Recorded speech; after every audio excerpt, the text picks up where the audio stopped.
Well, hello. So today I'm going to show the process of my eco print papers. So I have this old cooker, and in it is the rack and paper, and it's pretty grungy, but I like grungy papers. So I put down something firm, more firm, to for the base.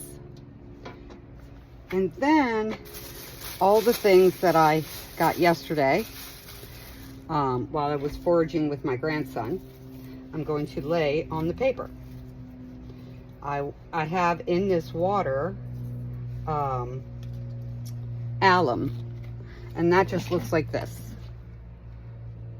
Actually, I have refilled that little container with what I got off Amazon. And I'm going to today not be as concerned about what I'm putting down where, to try and speed this process up. And so that paper is wet, and I'm going to take just a piece of printer paper. I'm going to put it on top, and I'm going to kind of mash this down until that paper gets wet. Hey, come back here. The idea is that these stay in here. Might have a little bit too much water in here, so I'll just take this and put it on top. And unfortunately, I couldn't get to these yesterday.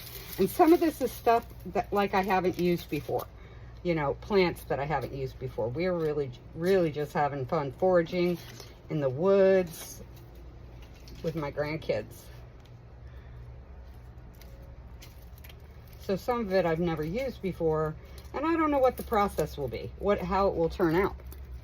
But that's pretty much how this works. I need to get this pressed down so it'll stay in there. And I did add some water to what was already there this morning, and I added warm water because for Myrtle Beach, it's cold. Now, I've read and seen where people say use juicy leaves, and I don't know that I agree with that. That I have found doesn't usually work for me. I like drier stuff. I don't usually use twigs like this, but I am today.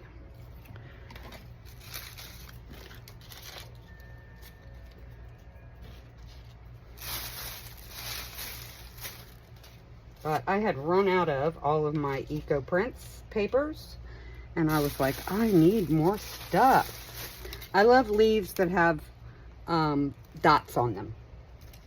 They tend to really show up well. And see, usually I'm very painstakingly at how I'm putting these down, but not today. Not today. And I like to use different types of paper. Some is lined, some is like this, some is lighter weight, some is heavier weight. Now that I'm just realizing that I also didn't get enough copy paper. So we're just going with the flow today.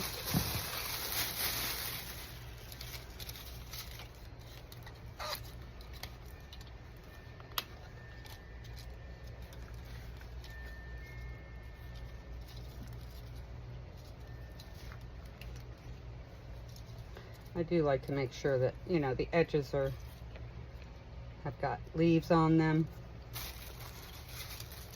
This one's really pretty crunchy. I don't know what will come out from that. Let's try a piece of this ledger paper. Maybe once they get wet, you know, now that it's coming into winter here in Myrtle Beach, I'm finding less things that I can use. Everything's drying up. And, you know, not as available, I guess you'd say.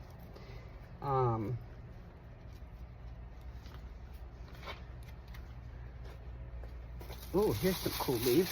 Look at this one. These are cool. These are kind of not too well dried out. And they will make a cool print. As will this.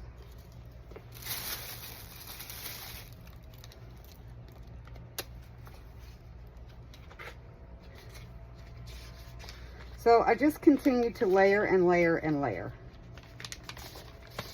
Wish I knew how to pause this video. But you know, once I upload it, have it uploaded, in case you don't know, you can speed the process up.